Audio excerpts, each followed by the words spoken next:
Greetings and welcome to Magic with Tamala Farron. One of the videos I'm doing up for tonight is about altars, shrines, and dedication sites, and the difference between the three. A lot of people don't realize the difference, and usually instead of looking it up or learning it properly, they just continue to call different things different things. Now, an altar is where you do your magic. You can have more than one altar. You can call upon the deities. You can work your spells, your rituals. Your altar is a working space for you to connect you to the earth, to connect you to nature, to connect you to the deities. And it works through your ability to not only cleanse, bless, and charge your altar, but it's an extension of your energy. All your tools are extensions of your energy to work the magic that you do. Now, on altars, we have all different types of items, from statues of deities, candles, incense, offering bowls, salt and water, a thame. We can have a sword, we can have besom, we can have, which is a broom, we can have all sorts of different tools that we would utilize in our magic upon our altar. And again, it is a working space. It is a magical space for you.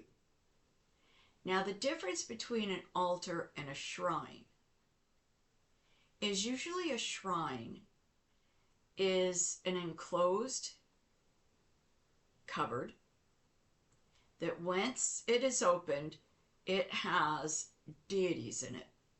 And you light candles and you give offerings to them. You don't work your magic there. You don't extend your magic there. This is strictly to pay homage, to give forth offerings of flowers or fruits or herbs, and to light candles in their honor. It is a complete connection of respect, honor, and respect. And you will see different shrines at different places, like a Chinese restaurant. They'll have a shrine up where they're giving fruit, and they have their deities, and everything is centered, and candles lit, incense lit. But it is not a place for magic. You will see this walking into some pagan stores. They'll have a deity that they pay homage to for protection and guidance within the store. And they will have candles lit and incense lit and offerings before it. And this is a shrine. Now, when my kids were really little, we didn't have them do up altars until they had made first or second grade. But what we did when they were really little is what we call dedication sites. And they would be small tables, like an end table, that we would put in their bedroom. And every time we went for a walk, or we went for, anywhere out in nature, if they gathered shells, or if they gathered pine cones or acorns or a stick for a wand, or a larger stick for a staff, or something, leaves, especially in the fall, all the different colors. That was their sacred space, and we called it a dedication site. It was something for them to connect to nature. It wasn't per se an altar, it wasn't a shrine, it was just a dedication to nature. And as they got older and they became first degree, they made their own altars. And the stuff that they had treasured on these dedication sites usually ended up in a box, and it was amongst the treasures that they used for magic along the way. So it was stuff that they had gathered that they really, really loved. Another way of doing a dedication site is a board that you can glue all these things on and put it on their wall. And you can put, Rowan's dedication, that sort of thing on it. Or you could just put Rowan, their name, and just keep adding to it. But I like my way better because, again, they can put it in a box and they can use it for magic down the road. It makes it a little bit more personal and connected for them. I know I still have a few things from mine when I was little. So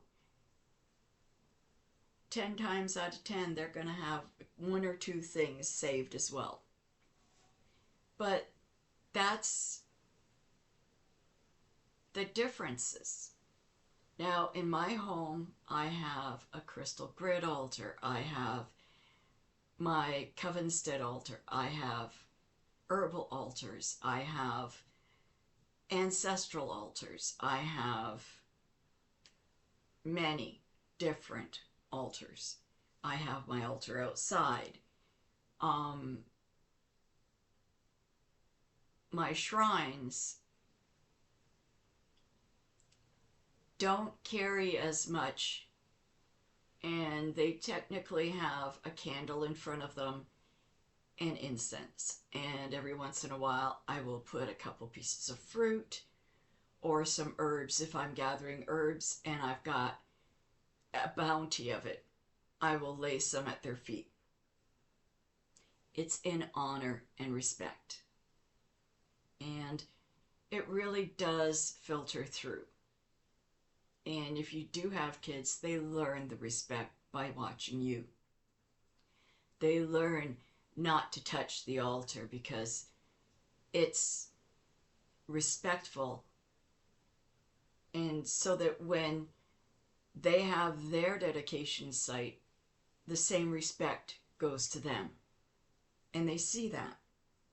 They see the emphasis on how magic works and the energy. And I remember my kids growing up, and they always had the respect. Always. It was something that was just, it was mom's, therefore you ask. If they wanted to see something, they would ask. If it was a specific shell or a specific who knows what. Kids love everything. They wanted to see it. I would sit down with them and I would show it to them. I never had a problem with my athames or my swords or anything. My kids were really good. I wouldn't trust other kids around them, but my kids were really good. They were really well behaved, and they understood it was sacred. It was something special not to touch.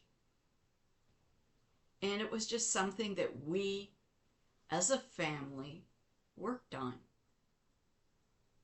When we did ritual, when we did magic, circles outside, when whatever, a traveling altar, middle of the woods, boom. The kids understood. The kids knew. They learned from a very young age, and they respectfully learned from you. So if you are giving them the wisdom to honor and respect, that's what they'll bring into their lives, into their children. But like I said, an altar is a sacred working space for you. Whether it's an altar in the bathroom, on the counter with shells and a candle, whether it's an altar outside that you consistently work at for whatever within your covenstead, within your home.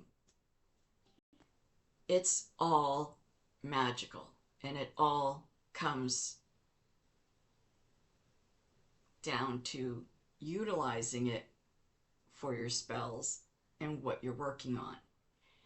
A shrine, again, is to pay homage to a deity or to two deities, depending on if they are connected, consorts, whatever is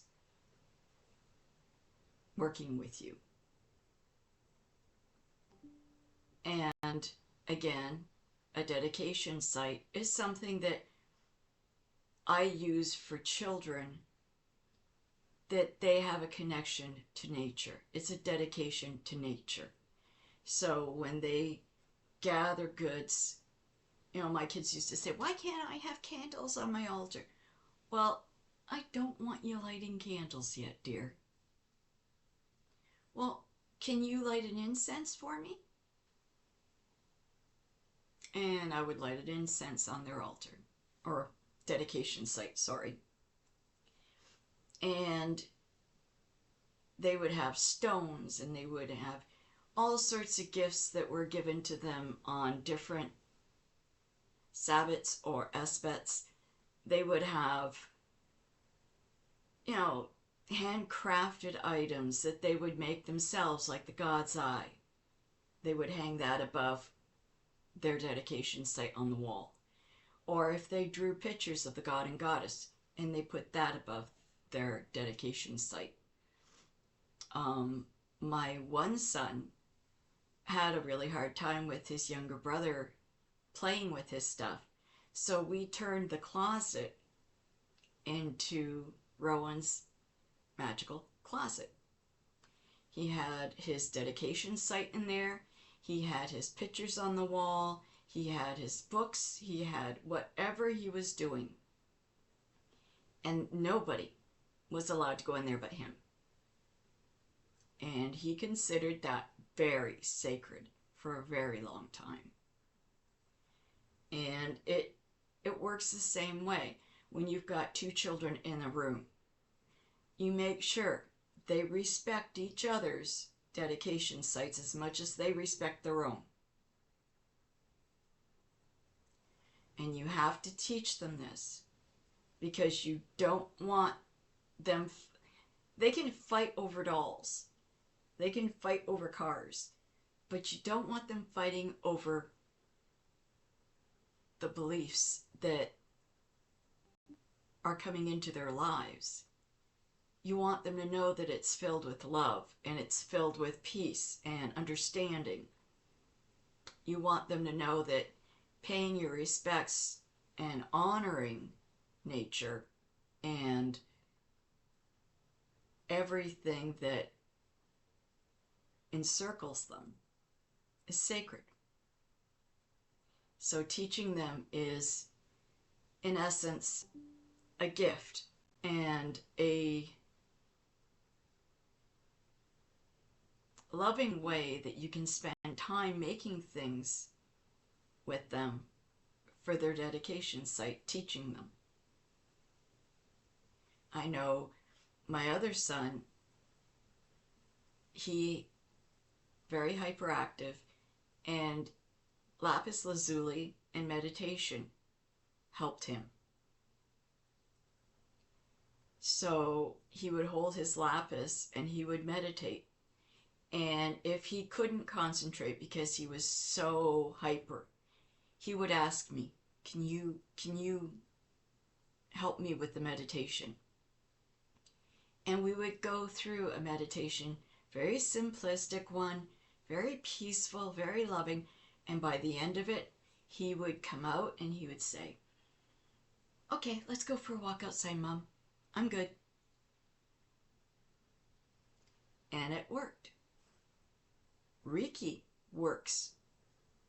Showing your children how to work with energy works really wonderfully. Every aspect of magic and nature has its own way of filtering into our lives. So altars are going to go up. You're going to end up with more than one, I can guarantee you. Shrines, depending on who and what you are honoring, they'll pop up as well. And if you have children, or even if it's grandchildren, if it's whoever, nieces and nephews, other family that want to learn, that want to know more about nature, that's the way of bringing them in on it. Making them feel included, making them feel part of it. And they tend to really go for it. Nature is a wonderful thing. Many of the wonderful things that you'll learn by doing this is each altar or shrine that you put up gets a little bit more unique and a little bit more different and creative, and by the time you're actually satisfied with this, you'll be building more. And it's a constant, and you'll have a lot of fun with it. So just go from what's in the heart and enjoy. I hope you like this. I've got a reading coming up, and I've got another video coming up as well. Many blessings, blessed full moon, and you take care. Please click like and subscribe. So mote it be.